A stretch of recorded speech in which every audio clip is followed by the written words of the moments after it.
편의점을 문화라고 부를 수 있습니까? 이탈리아 최대 문화부 기자가 편집회의에서 비웃음을 터뜨렸습니다.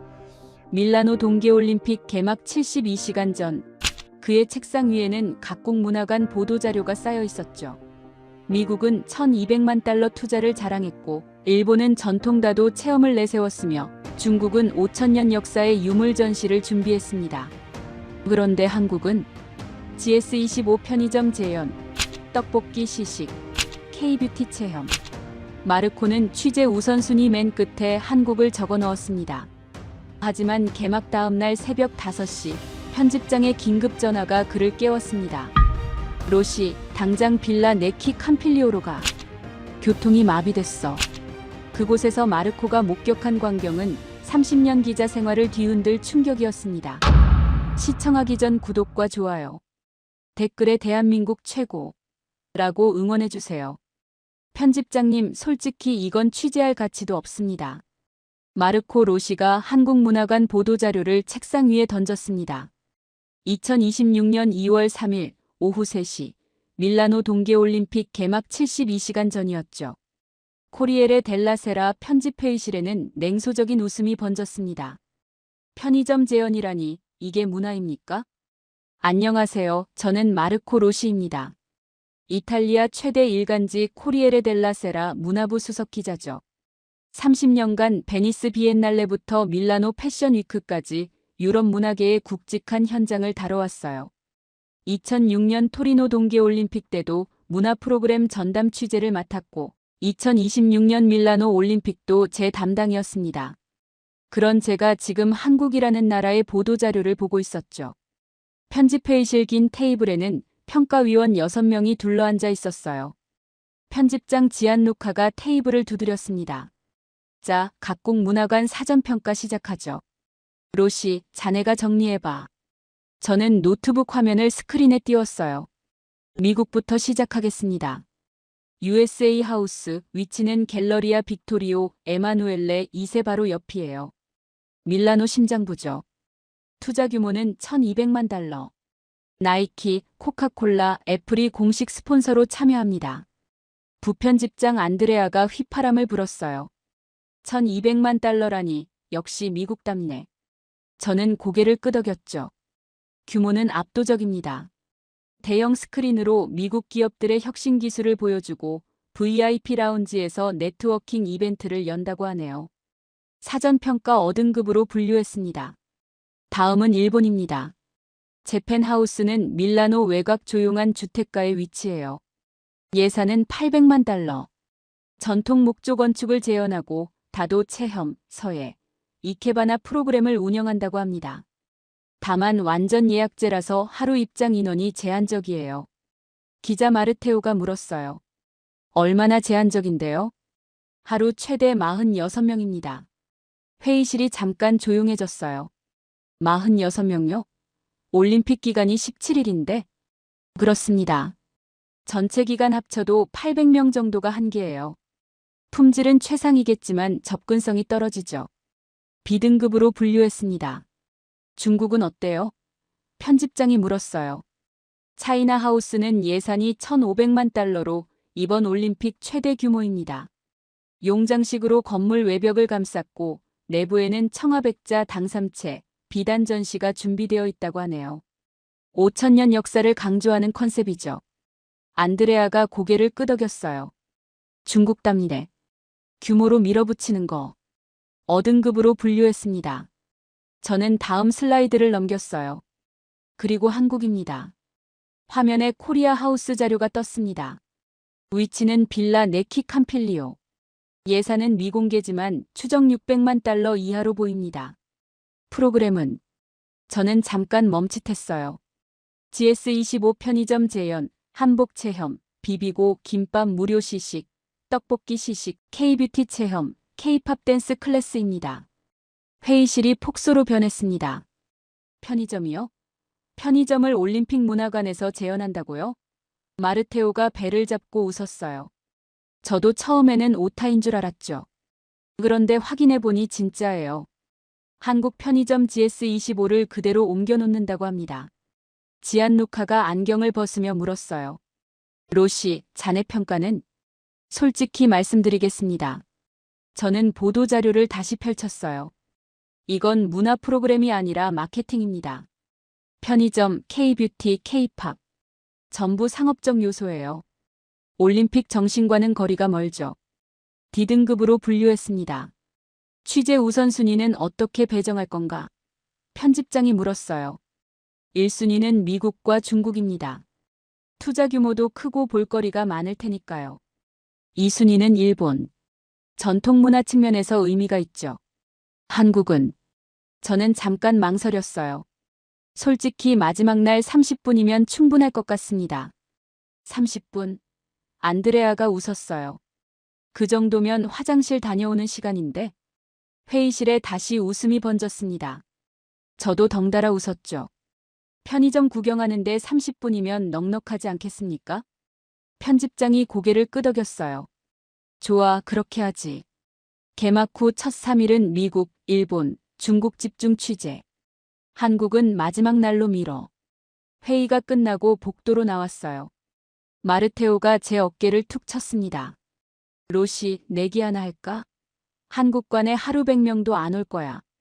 저는 웃으며 악수했어요. 좋아, 받았어. 100명도 안 올 거라고 나도 확신해. 사무실로 돌아와 책상에 앉았습니다. 창밖으로 밀라노의 겨울 하늘이 보였어요. 72시간 후면 올림픽이 시작됩니다. 각국의 문화가 이 도시에서 경쟁하겠죠. 미국의 자본, 일본의 전통, 중국의 규모, 그리고 한국의 편의점. 노트에 메모를 적었습니다. 한국 코리아 하우스, 마지막 날 오후 2시 30분 방문 예정, 예상 체류 시간 30분. 그날 저녁 아내에게 전화했어요. 이번 올림픽은 빨리 끝날 것 같아. 일주일이면 충분해. 결론부터 말하면 저는 일주일이 아니라 한 달을 밀라노에서 보냈습니다. 그리고 30분 예정이던 한국관 취재는 72시간으로 늘어났죠. 제 30년 기자 인생에서 가장 틀렸던 판단이 바로 그날 내린 것들이었습니다. 2026년 2월 6일 오후 8시 밀라노 올림픽 개막식이 시작됐습니다. 저는 산시로 스타디움 기자석에 앉아 있었어요.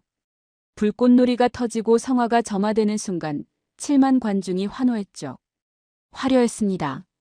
하지만 뭔가 이상했어요. 관중석 곳곳에 빈자리가 보였거든요. 동계올림픽 개막식인데 만석이 아니라니. 옆자리 프랑스 기자 장이 속삭였습니다. 티켓 판매율 68%래. 역대 최저야. 개막식이 끝나고 호텔로 돌아왔어요. 밤 11시쯤 편집부에서 속보가 떴습니다. 선수촌 노로바이러스 확산, 핀란드 아이스하키 대표팀 12명 격리. 저는 노트북을 열고 기사를 확인했어요. 심각했습니다. 바이러스가 핀란드 팀에서 시작해서 캐나다, 스웨덴으로 번졌다는 내용이었죠. 다음 날 아침 6시 알람보다 전화벨이 먼저 울렸어요. 편집장 지안누카였습니다. 로시, 선수촌 바로 가. 격리자가 120명 넘었어. 일면 톱감이야. 택시를 타고 선수촌으로 향했습니다. 입구부터 분위기가 심상치 않았어요. 방역복을 입은 의료진이 분주하게 움직이고 있었고 앰뷸런스가 3대나 대기 중이었죠. IOC 기자 출입증을 보여주고 안으로 들어갔습니다. 복도에서 캐나다 코치를 만났어요. 상황이 어떻습니까? 그의 얼굴이 어두웠습니다. 최악이에요. 우리 팀 선수 5명이 격리됐어요. 내일 쇼트트랙 예선인데 출전도 못할 판이에요. 핀란드 선수촌 건물 앞에는 노란색 격리 테이프가 쳐져 있었어요. 의료진이 방호복을 입고 드나들었죠. 한 간호사에게 물었습니다. 언제쯤 해결될까요? 그녀가 고개를 저었어요. 최소 일주일은 걸릴 겁니다. 노로바이러스는 전염성이 강해서요. 선수촌 식당으로 갔습니다. 아침 8시인데 한산했어요. 평소 같으면 각국 선수들로 북적였을 시간이었죠. 일본 피겨 선수가 혼자 앉아 식사하고 있었습니다. 다가가서 물었어요. 분위기가 어떤가요? 그녀가 한숨을 쉬었습니다. 무섭죠. 언제 저희한테 옮을지 몰라서요. 다들 방에만 있으려고 해요. 오전 10시 IOC 긴급 기자회견이 열렸습니다. 대변인이 단상에 섰어요. 현재까지 확진자는 127명입니다. 오늘 예정된 아이스하키 2경기와 쇼트트랙 예선 2경기가 연기됐습니다. 기자들이 일제히 손을 들었어요. 저도 질문했습니다. 올림픽 사상 개막 첫날 4경기가 연기된 적이 있습니까? 대변인의 얼굴이 굳었어요. 기록상으로는 처음입니다. 오후 1시 편집부로 돌아와 첫 기사를 송고했습니다. 헤드라인은 이랬죠. 밀라노 올림픽 개막 첫날 노로바이러스로 127명 격리 4경기 연기, 역대 최악의 출발. 하지만 악몽은 거기서 끝이 아니었습니다. 오후 3시쯤 편집부에 또 다른 속보가 떴어요. 선수촌 도난 사건 발생, 이스라엘 대표팀 피해. 저는 다시 택시를 잡았습니다. 선수촌으로 2번째 출동이었죠. 이스라엘 선수촌 건물 앞에는 경찰차 2대가 서 있었어요. 경찰이 선수들의 진술을 받고 있었습니다. 이스라엘 스피드스케이팅 코치를 만났어요. 무엇을 도난당했습니까? 코치의 목소리가 떨렸습니다. 경기용 스케이트날 3켤레, 선수 개인 소지품, 노트북 2대요. 모레 경기인데 어떻게 하라는 거예요? 경찰이 범인을 찾고 있나요? 코치가 고개를 저었어요. CCTV도 없대요. 선수촌 보안이 엉망이에요. 올림픽 선수촌에서 도난이라니. 저는 노트에 받아 적으며 한숨이 나왔습니다. 이건 단순 사고가 아니었어요. 올림픽 운영 자체가 허술하다는 증거였죠. 저녁 7시 빙상 경기장으로 이동했습니다. 피겨 스케이팅 여자 싱글 예선이 예정되어 있었거든요. 관중석은 반도 안 찼어요. 티켓 가격이 너무 비싸서 밀라노 시민들이 외면했다는 소문이 돌았죠. 경기가 시작됐습니다. 미국 선수가 링크에 올라 연기를 시작했어요. 트리플 악셀을 준비하는 순간이었습니다. 갑자기 조명이 꺼졌어요. 경기장이 칠흑 같은 어둠에 빠졌습니다. 관중석에서 비명이 터졌죠. 선수는 빙판 위에서 넘어져 있었고요. 방송 부스에서 안내방송이 나왔습니다. 잠시만 기다려 주십시오. 일시적인 전력 문제입니다. 3분 후 비상전력이 들어왔습니다. 하지만 이미 경기는 중단됐고 넘어진 선수는 의료진의 부축을 받아 링크를 나갔어요. 재경기가 결정됐습니다. 기자석에 앉아있던 영국 기자가 중얼거렸어요. 이게 올림픽이야, 동네 체육대회야. 밤 10시 호텔로 돌아와 2번째 기사를 썼습니다. 밀라노 올림픽 첫날 총정리 노로바이러스 127명, 도난 사건, 경기장 정전까지 3중고에 빠진 올림픽. 침대에 누웠어요. 하루가 정신없이 지나갔습니다. 내일은 각국문화관 취재가 시작될 예정이었죠. 미국관, 일본관, 중국관. 올림픽 본 대회는 엉망이지만 문화 프로그램만큼은 괜찮기를 바랐습니다. 다음 날 새벽 5시 17분 휴대폰이 미친 듯이 울렸습니다. 편집장이었어요. 목소리가 급했습니다. 로시, 지금 당장 빌라 네키 캄필리오로 가. 저는 잠결에 대답했어요. 거기가 어디죠? 한국문화관이야. 교통이 마비됐어. 경찰이 출동했다고. 당장 가서 취재해. 한국문화관이요? 저는 벌떡 일어났습니다. 뭔 일인데 경찰까지 나왔어요? 나도 몰라. 현장 가서 확인해. 다른 신문들 벌써 기자 보냈어. 전화가 끊겼습니다. 저는 황급히 옷을 입으며 생각했어요. 한국과는 마지막 날 30분 예정이었는데 왜 갑자기 도난 사건이라도 터진 건가? 아니면 바이러스 확산? 택시를 잡고 빌라 네키 캄필리오 주소를 댔습니다. 기사가 고개를 돌렸어요. 아, 한국 하우스 가는 곳이요? 요즘 거기 완전 난리라던데. 아세요? 당연하죠. 제 딸이 어제 갔다 왔는데 인스타그램에 사진 올렸더니 좋아요가 500개 넘었대요. 차창 밖으로 새벽 밀라노가 스쳐 지나갔습니다. 심장이 빨리 뛰었어요. 전화기 너머로 들렸던 편집장의 목소리가 귓가에 맴돌았죠. 경찰 출동, 교통마비. 10분 후 목적지에 가까워졌습니다. 그런데 이상했어요. 3블록 전부터 사람들이 보이기 시작했거든요. 같은 방향으로 걸어가는 사람들이요. 모퉁이를 돌았습니다. 저는 차 안에서 몸을 앞으로 숙였어요. 빌라 네키 캄필리오 입구 앞에 500명이 넘는 사람들이 줄을 서 있었습니다. 500명의 줄을 목격한 다음 날 아침, 저는 원래 계획대로 미국관부터 취재를 시작했습니다. 갤러리아 빅토리오 에마누엘레 2세 옆, 밀라노 최고의 입지였어요. 건물 외벽 전체가 성조기로 감싸여 있었고 초대형 LED 사인에 USA 하우스라는 글자가 번쩍였습니다. 밤이면 밀라노 하늘을 밝힐 만큼 화려했을 거예요. 그런데 줄이 없었습니다. 입구에 안내 직원 2명만 서 있었고 대기자는 10명도 안 됐어요. 안으로 들어갔습니다. 첫 번째 공간은 거대한 스크린 홀이었습니다. 벽면, 천장, 바닥까지 전부 스크린이었죠. 나이키 광고가 흘러나왔고 코카콜라 로고가 회전했으며 애플의 최신 제품 영상이 이어졌습니다. 미국의 혁신이 세계를 바꿉니다. 나레이션이 홀에 울려 퍼졌어요. 저는 노트를 꺼냈습니다. 시각적 임팩트는 뛰어나다고 적었어요. 하지만 뭔가 이상했습니다. 만질 수 있는 게 없었거든요. 전부 스크린이었어요. 그냥 서서 보는 것뿐이었죠. 체험 공간은 어디 있나요? 안내 직원에게 물었습니다. VIP 라운지에서 체험 프로그램이 운영되고 있습니다. 일반 방문객은 포토존을 이용하실 수 있어요. 포토존이라고 해서 가봤더니 성조기 배경판 앞에서 사진 찍는 공간이었습니다. 한 커플이 사진 한 장 찍고 바로 나갔어요. 체류 시간 5분도 안 됐죠. 밖으로 나와 지나가는 행인에게 물었습니다. 미국 하우스 가보셨어요? 30대 남성이 고개를 갸우뚱했어요. 아, 저기요? 들어가 봤는데 그냥 광고판이더라고요. 5분이면 충분해요. 옆에 있던 여자친구가 덧붙였습니다.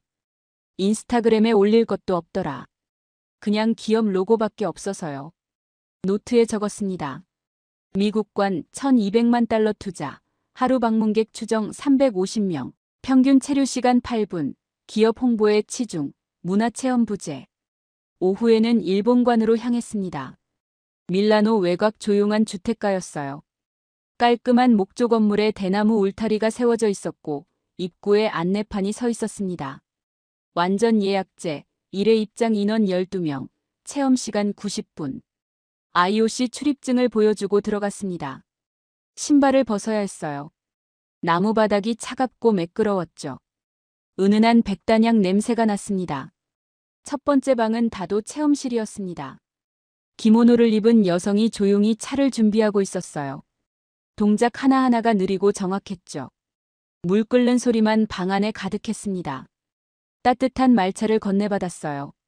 한 모금 마셨습니다. 쌉싸름하면서도 깊은 맛이었죠. 훌륭했습니다. 두 번째 방은 서예 체험, 세 번째 방은 이케바나 꽃꽂이 체험이었어요. 모든 프로그램이 정성스럽고 섬세했습니다. 하지만 문제가 있었습니다. 밖으로 나와서 입구를 다시 봤어요. 대기줄은 없었습니다. 아니, 정확히 말하면 대기할 수가 없었어요. 예약이 안 되면 문 앞에서 돌아가야 했으니까요. 오늘 예약 가능한가요? 직원이 고개를 저었습니다. 모레 오후 3시에 한 자리 남아 있습니다. 모레요? 네, 1회에 12명이라 일찍 마감됩니다. 지나가던 30대 커플에게 물었어요. 일본 하우스 다녀오셨어요? 여자가 고개를 저었습니다. 예약을 못해서요. 어제 왔는데 이틀 뒤에나 자리가 있대서 그냥 갔어요. 남자가 덧붙였죠. 근데 어차피 한 번에 12명밖에 안 들어가니까 설사 예약해도 대단한 걸 볼 수 있을까 싶어서요. 노트를 꺼냈습니다. 일본관 품질 최상하지만 하루 입장객 최대 46명, 올림픽 전체 기간 약 800명 접근성. 극히 제한적, 일반 시민 참여 사실상 불가. 다음 날 오전 중국관으로 갔습니다. 멀리서부터 보였어요. 건물 외벽 전체를 붉은색으로 칠했고 입구에는 용 2마리가 기둥을 감싸고 있었죠. 거대한 홍등이 줄줄이 매달려 있었고 금색 글씨로 중화문화관이라고 적혀 있었습니다. 안으로 들어가자 3층 높이 천장에 1000개가 넘는 붉은 등이 매달려 있었습니다. 마치 고대 궁전에 들어온 기분이었어요. 첫 번째 홀은 도자기 전시실이었습니다. 유리 케이스 안에 청아백자, 당삼채, 천목 차잔이 놓여 있었죠. 수백 년 된 작품이라는 설명이 붙어 있었어요. 대단했습니다. 하지만 유리 케이스마다 경고문이 붙어 있었어요. 만지지 마세요. 두 번째 홀은 비단 전시실이었습니다. 금실로 수놓은 용포, 봉황이 그려진 병풍이 벽면 가득 걸려 있었어요. 화려했죠. 하지만 역시 유리 너머였습니다. 만질 수 없었어요. 세 번째 홀에서 한 아이가 유리 케이스에 손을 대려다 경비원에게 제지당했습니다. 보기만 하세요. 만지면 안 됩니다. 한쪽에 중국 전통 의상이 걸려 있었어요. 화려한 자수가 놓인 치파오였죠. 저도 모르게 손이 갔습니다. 입어볼 수 있나요? 전시용입니다.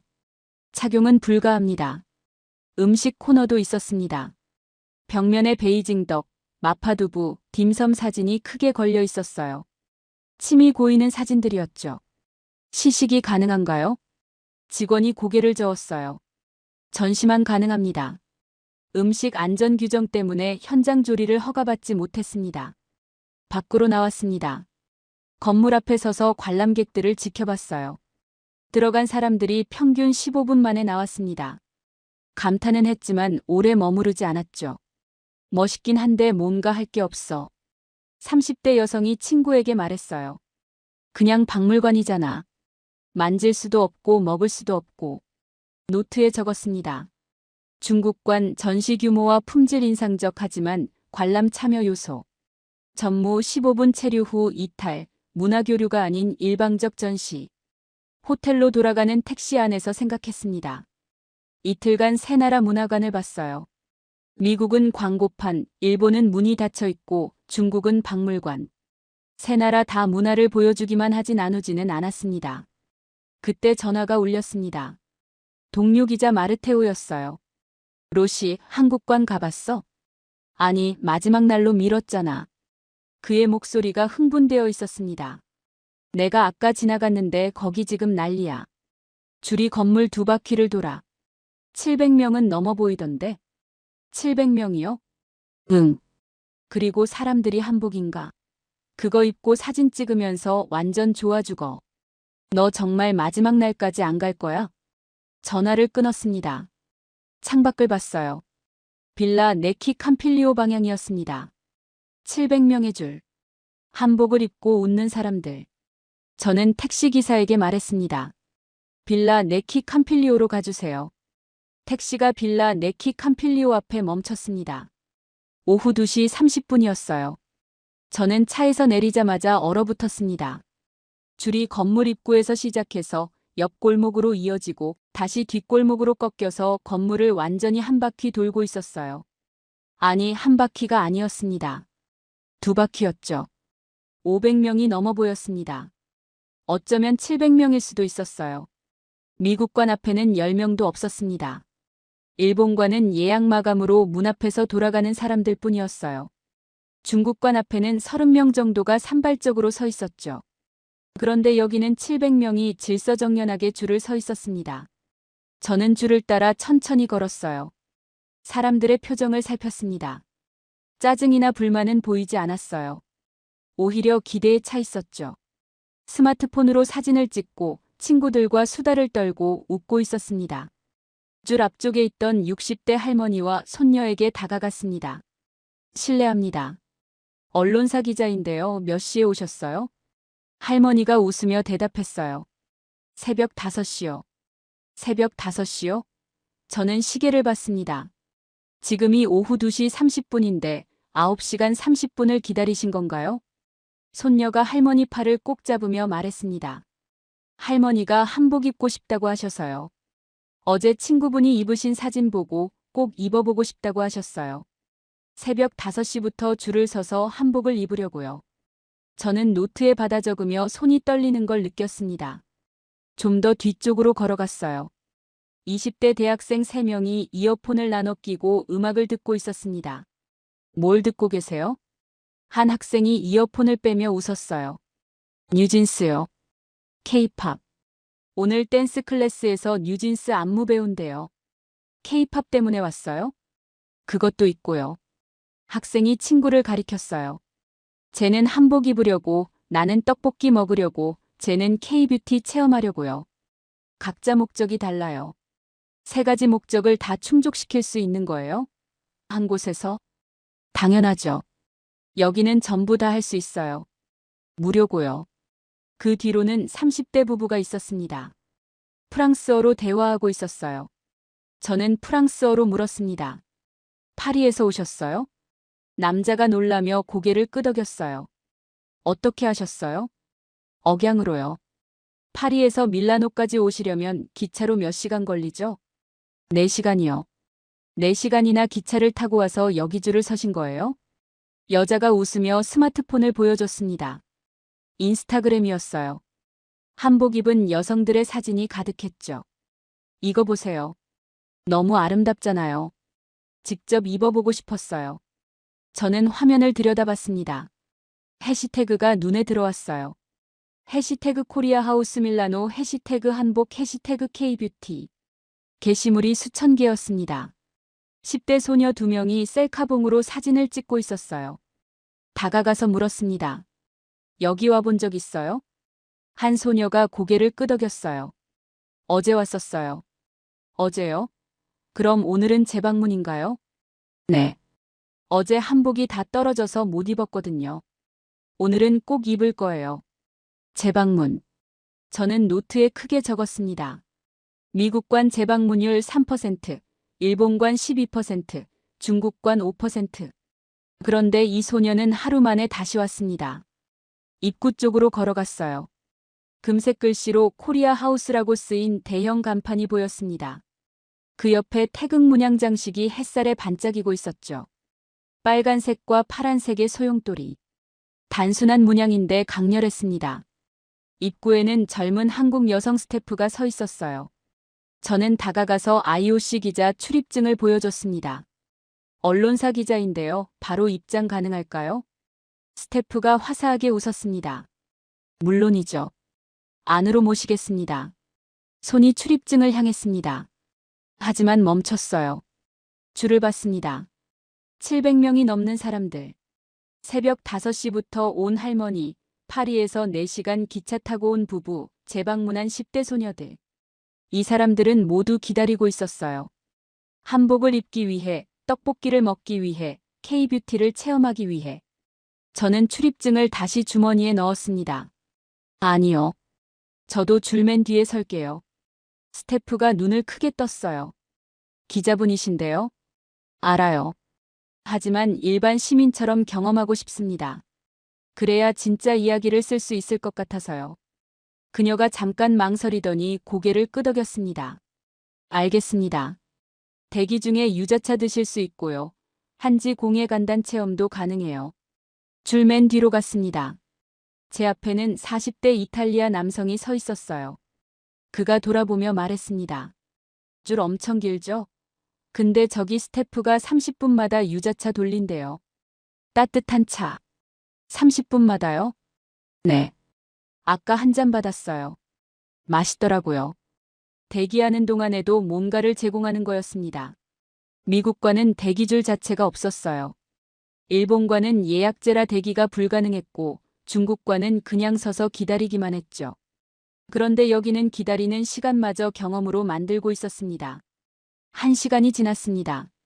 줄은 천천히 움직였어요. 지루하지 않았습니다. 유자차를 2잔 마셨고 한지로 작은 책갈피를 만들어 봤어요. 앞사람과 올림픽 이야기를 나눴죠. 그 남성이 물었습니다. 기자님은 뭐 때문에 왔어요? 저는 잠깐 생각했습니다. 처음에는 취재 때문이었어요. 편집장의 긴급 전화, 교통마비, 700명의 줄. 뉴스거리였죠. 하지만 지금은 달랐습니다. 정말 궁금했거든요. 편의점을 재현한다는 한국문화관이 왜 이렇게 사람들을 끌어당기는지. 궁금해서요. 저는 솔직하게 대답했습니다. 정말 궁금합니다. 1시간 30분이 지났을 때 드디어 입구가 보였습니다. 한국 스태프가 문을 열며 웃었어요. 어서 오세요. 문 안쪽에서 은은한 향이 퍼져나왔습니다. 침향이었어요. 가야금 소리가 들렸고 한지 조명의 따뜻한 빛이 보였습니다. 저는 한 발을 안으로 내디뎠습니다. 그 순간 모든 것이 바뀌었습니다. 문을 열고 들어서는 순간 등골이 서늘해졌습니다. 완전히 다른 세계였어요. 입구 바닥에 태극 문양이 새겨진 러그가 깔려 있었고 벽에는 한글서의 작품들이 걸려 있었습니다. 무슨 뜻인지는 몰랐지만 글자 자체가 예술이었어요. 동그라미와 네모, 직선과 곡선이 어우러진 기하학적 아름다움이었죠. 천장에서 은은한 빛이 내려왔습니다. 한지 조명이었어요. 종이로 만든 조명인데 빛이 부드럽게 퍼져서 공간 전체가 따뜻했습니다. 형광등의 차가움도 아니고 촛불의 어두움도 아닌 딱 중간의 편안한 빛이었어요. 이 향은 뭐예요? 저는 물었습니다. 스태프가 미소 지었어요. 침향이요. 한국 전통향입니다. 마음을 편안하게 해주는 효과가 있어요. 15세기 유럽 건축물 안에 한국 전통이 녹아들어 있었습니다. 어색하지 않았어요. 오히려 조화로웠죠. 중앙 홀로 들어섰습니다.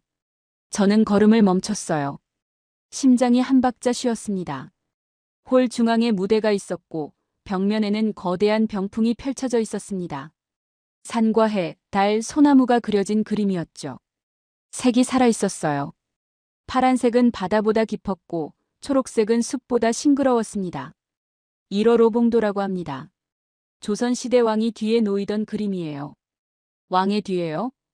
네. 왕의 권위와 자연의 조화를 상징하는 거예요. 500년 전 왕이 봤던 것과 같은 그림이 제 앞에 있었습니다. 저는 잠시 말을 잃었죠. 무대 위 스크린에 글자가 떴어요. 한글과 영어 자막이 함께 보였습니다. 설중연회, 눈꽃 아래 피어난 한복. 조명이 꺼졌습니다. 가야금 소리가 흐르기 시작했어요. 현을 튕기는 맑은 소리가 홀 전체에 울려 퍼졌죠. 전통 악기인데 현대적인 비트가 섞여 있어서 신비로우면서도 세련됐습니다. 한복 패션쇼가 시작됐어요. 첫 번째 모델이 걸어 나왔습니다. 이탈리아 여성이었어요. 자주색 비단 옷을 입고 있었는데 서양 드레스와는 완전히 달랐죠. 길게 늘어진 옷자락, 넓은 소매, 물 흐르는 듯한 실루엣. 모델이 천천히 걸을 때마다 옷자락이 물결처럼 흘렀습니다. 당이라고 합니다. 조선시대 왕실 여성들이 입던 예복이에요. 자주색인데도 촌스럽지 않았어요. 오히려 깊이 있고 고급스러웠습니다. 천연 염색이라 그렇다는 설명이 들렸어요. 쪽빛, 홍화, 치자에서 뽑은 색이라고요. 관객석에서 탄성이 터졌습니다. 카메라 플래시가 쏟아졌죠. 저는 노트를 꺼냈습니다. 그런데 뭘 적어야 할지 모르겠었어요. 두 번째, 세 번째, 네 번째 모델이 차례로 나왔습니다. 옥색 치마에 분홍 저고리, 하늘색 치마에 노란 저고리. 색조합이 대담한데도 전혀 이상하지 않았어요. 마지막 모델이 나왔습니다. 8살쯤 된 어린 소녀였어요. 소매가 빨강, 노랑, 파랑, 초록으로 어진 알록달록한 옷을 입고 있었죠. 색동옷이래요. 한국 어린이들이 명절에 입는 거. 옆에서 누군가 속삭였어요. 어린 모델이 살짝 수줍어하며 걷는 모습에 관객들이 일제히 박수를 쳤습니다. 사람들이 자리에서 일어났어요. 스탠딩 오베이션이었습니다. 저도 박수를 쳤습니다. 평가관으로서의 냉정함 따위는 잊어버리고 그냥 감동받은 한 사람으로서요. 한복 체험은 이쪽입니다. 스태프의 안내에 따라 옆 공간으로 갔어요. 넓은 방 한쪽 벽면에 형형색색의 한복이 걸려 있었고 반대편에는 큰 거울과 화장대가 놓여 있었죠. 20대 이탈리아 여성이 분홍 치마 저고리를 입고 거울 앞에 서 있었습니다. 스태프가 허리끈을 묶어주고 머리에 꽃장식을 꽂아줬어요. 여성이 거울을 보더니 갑자기 눈시울이 붉어졌습니다. 내 인생에서 이렇게 예쁜 옷은 처음이에요. 목소리가 떨렸어요. 과장이 아니었습니다. 진심이었죠. 기자님도 입어보시겠어요?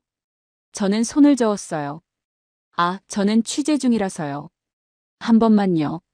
남성 한복도 정말 멋있어요. 결국 흑색 두루마기를 입게 됐습니다. 천이 부드럽고 가벼웠어요. 거울 앞에 섰습니다. 평소에 네이비 수트만 입던 제가 갑자기 품격 있어 보였어요. 갓도 써보세요. 검은색 모자에 넓은 챙이 달려 있었죠. 머리에 쓰자 마치 조선시대 학자가 된 것 같았어요. 거울 속 제 모습에 웃음이 나왔습니다. 낯설었어요. 하지만 싫지 않았죠. 오히려 어울렸습니다. 고소한 냄새가 풍겨왔어요. 참기름과 감칠맛이 섞인 냄새였습니다. 비비고 부스는 이쪽입니다. 냄새를 따라 걸어갔습니다.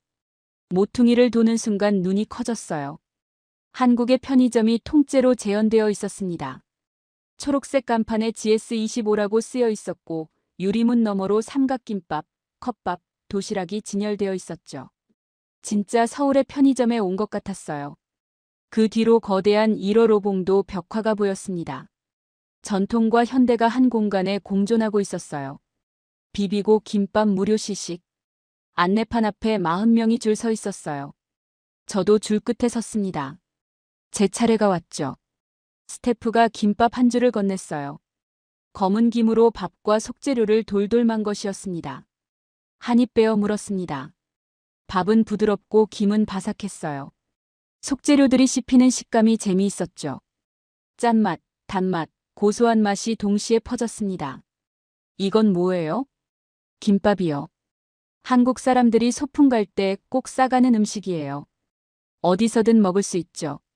특별한 음식이 아니라 일상의 음식이라는 거였어요. 그런데 그 일상이 이렇게 맛있다니. 떡볶이 코너는 더 시끌벅적했습니다. 빨간 소스에 흰 떡이 들어간 음식이었죠. 한 청년이 자신만만하게 한 입 넣었어요.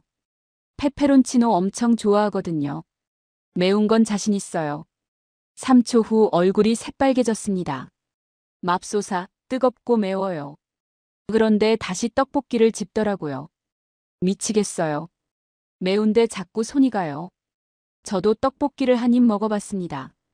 맵더라고요. 하지만 매운맛 뒤에 달콤한 맛이 숨어 있었죠.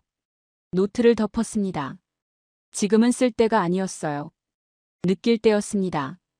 코리아 하우스에서 3시간을 보내고 나왔습니다. 오후 6시였어요. 저는 한복을 입었고 김밥을 먹었고 떡볶이에 입이 얼얼했고 K뷰티 립스틱을 발라본 상태였습니다. 노트는 거의 비어 있었어요. 취재를 잊고 경험에 빠져 있었거든요. 30년 기자 생활에서 이런 적은 처음이었습니다. 평가하러 갔는데 평가를 잊었고 관찰하러 갔는데 참여하고 있었으며 쓰러 갔는데 느끼고 있었죠. 호텔로 돌아가는 택시 안에서 휴대폰이 울렸습니다. 편집장 지안루카였어요. 목소리에 조급함이 묻어났습니다. 로시, 한국 기사 언제 써? 다른 신문들 다 일면 뽑았어. 라 레푸블리카는 오늘 아침 일면 톱이었고 라 스탄파는 사진 4장을 실었다고. 편집장님, 이건 단순 기사가 아닙니다. 저는 창밖을 보며 말했어요. 뭔가 더 큰 이야기가 있어요. 표면만 긁어서는 안 될 것 같습니다. 뭐가 더 큰 이야기야? 줄 긴 거 찍어서 올리면 되잖아. 지안루카의 목소리가 높아졌죠. 저는 잠시 침묵했습니다. 그리고 천천히 말했어요. 아니에요. 숫자가 필요합니다. 정확한 데이터요. 방문객 수, 체류 시간, 재방문율, SNS 반응, 모든 것을 정량화해야 합니다. 그래야 이 현상이 우연이 아니라는 걸 증명할 수 있어요. 다음 날 아침 8시, 저는 다시 코리아 하우스를 찾았습니다. 이번에는 한국 총괄 기획자 수연을 만나기 위해서였어요. 그녀는 30대 한국 여성으로 단정한 인상에 조용한 눈빛을 가지고 있었는데 안내 데스크 뒤 작은 사무실에서 저를 맞이했습니다.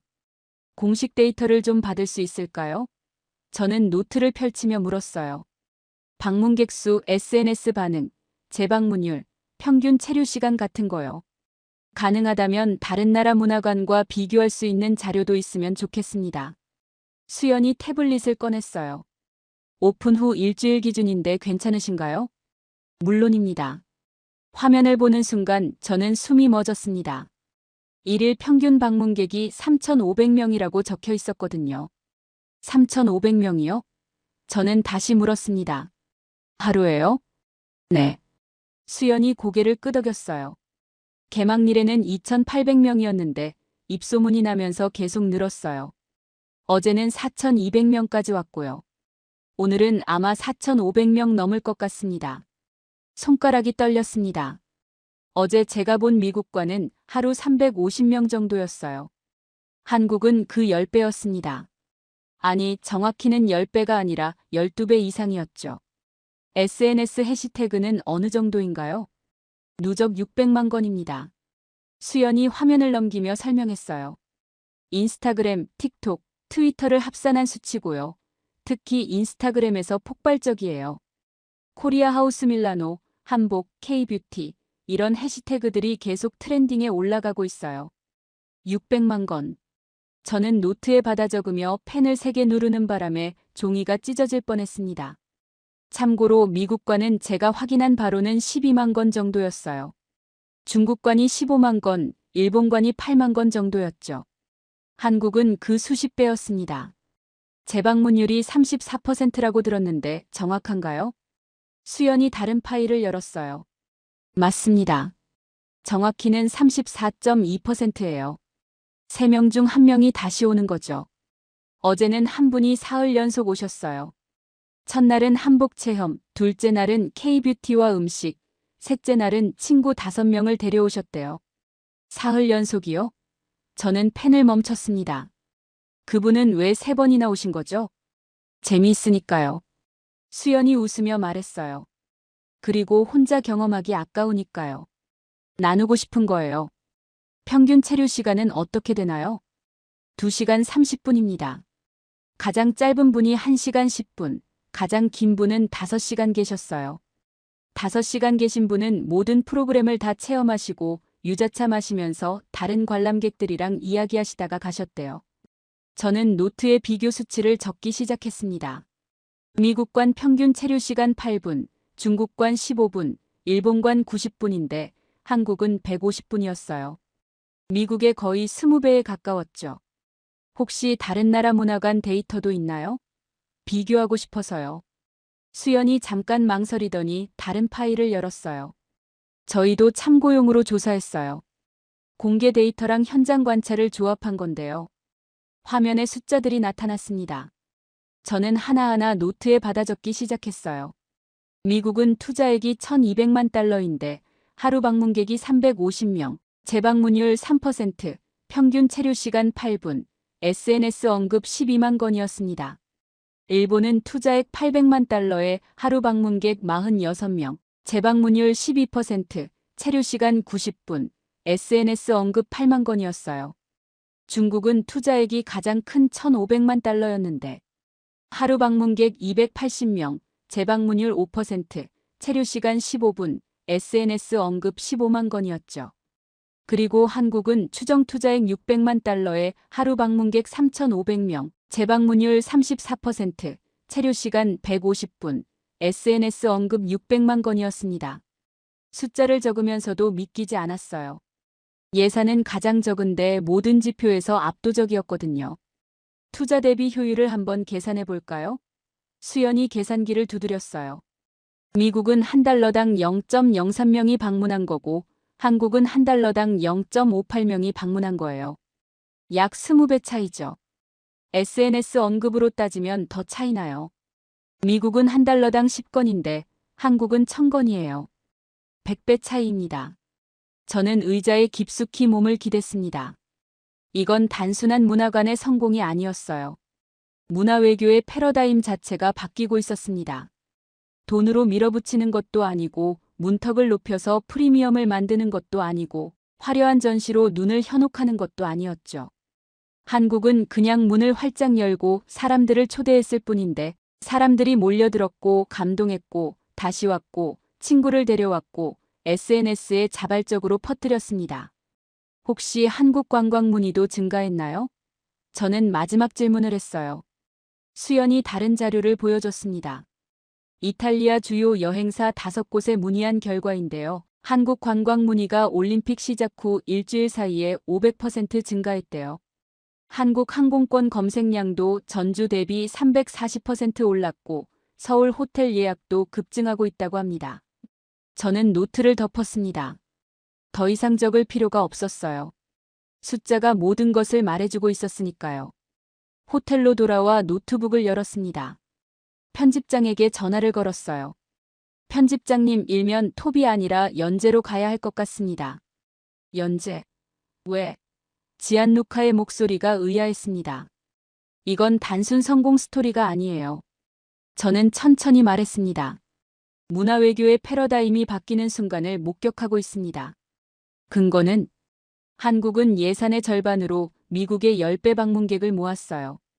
SNS 언급은 100배 차이고 재방문율은 10배 이상 높습니다. 더 중요한 건 한국 관광 문의가 500% 증가했다는 거예요.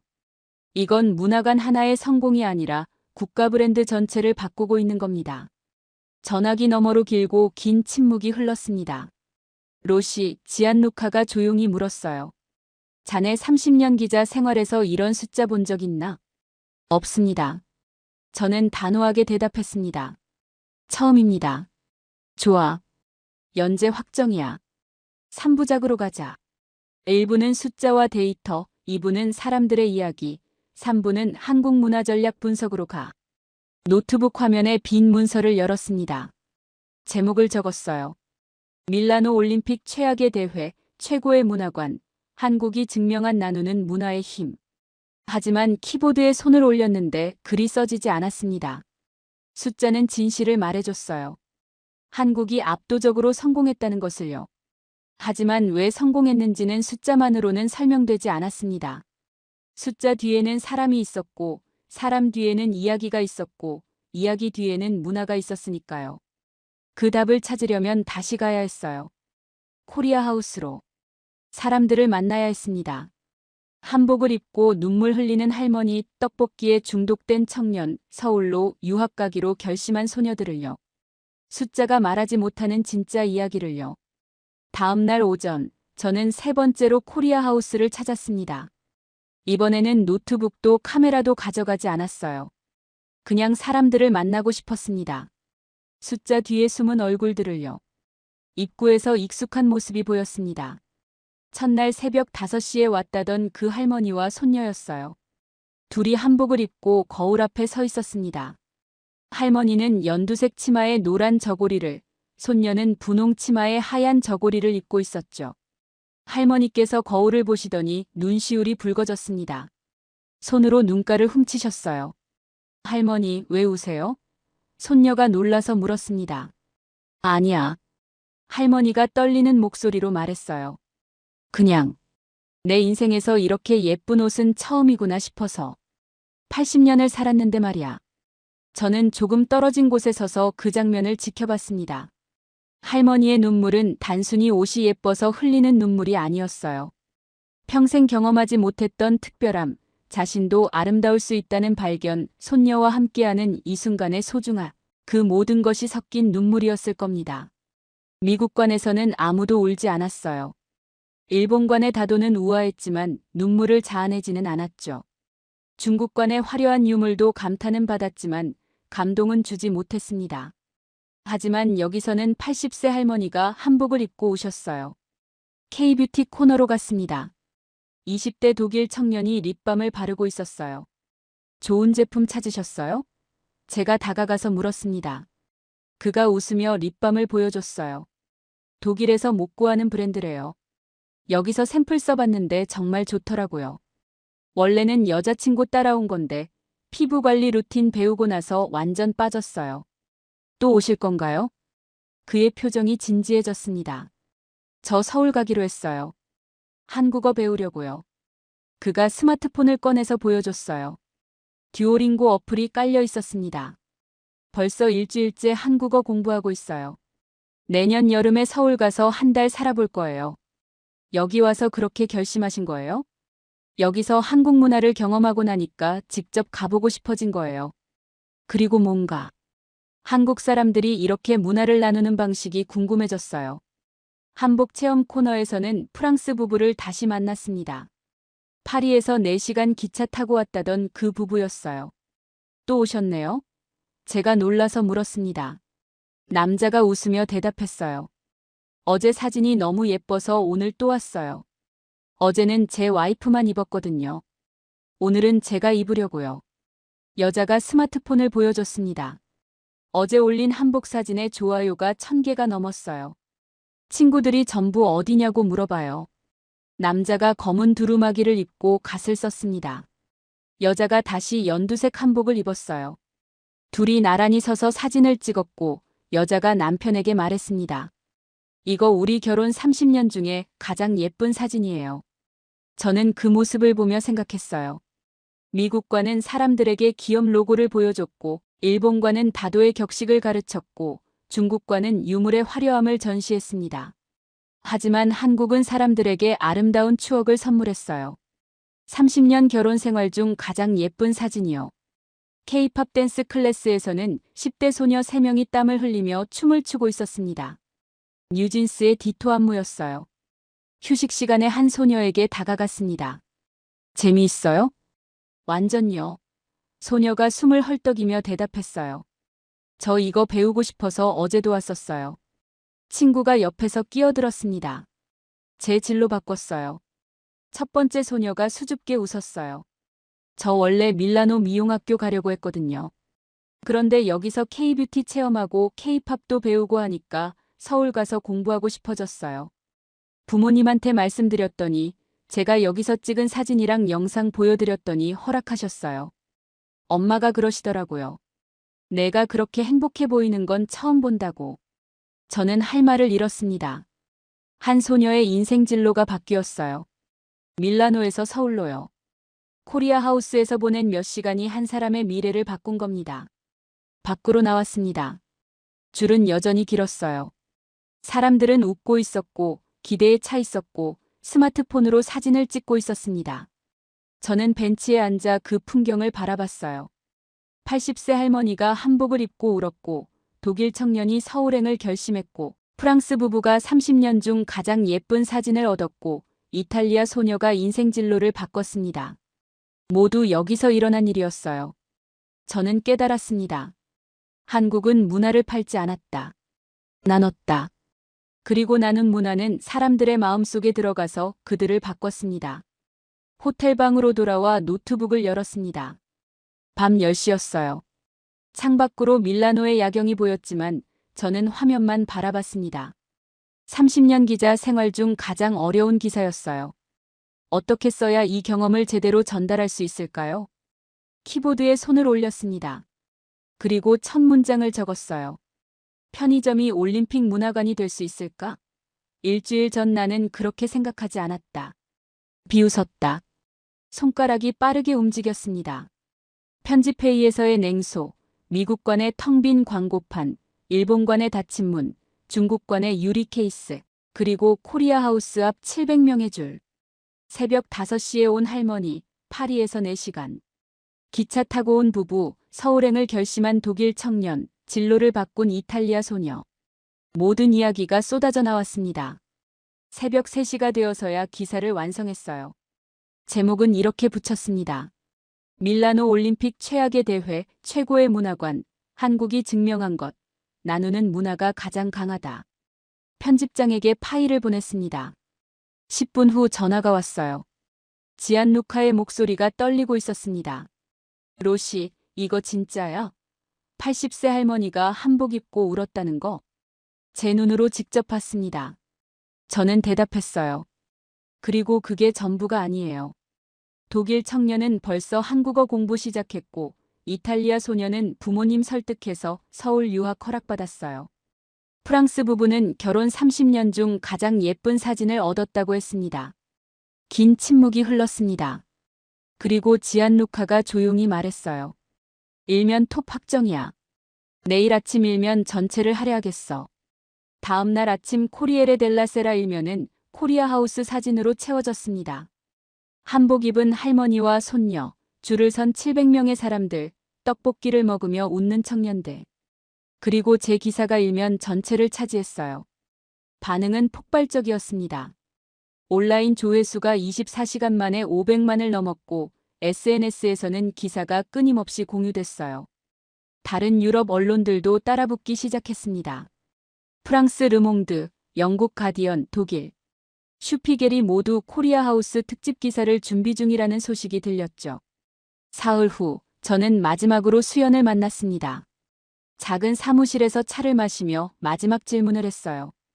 왜 무료인가요? 왜 모두에게 열어두는 건가요?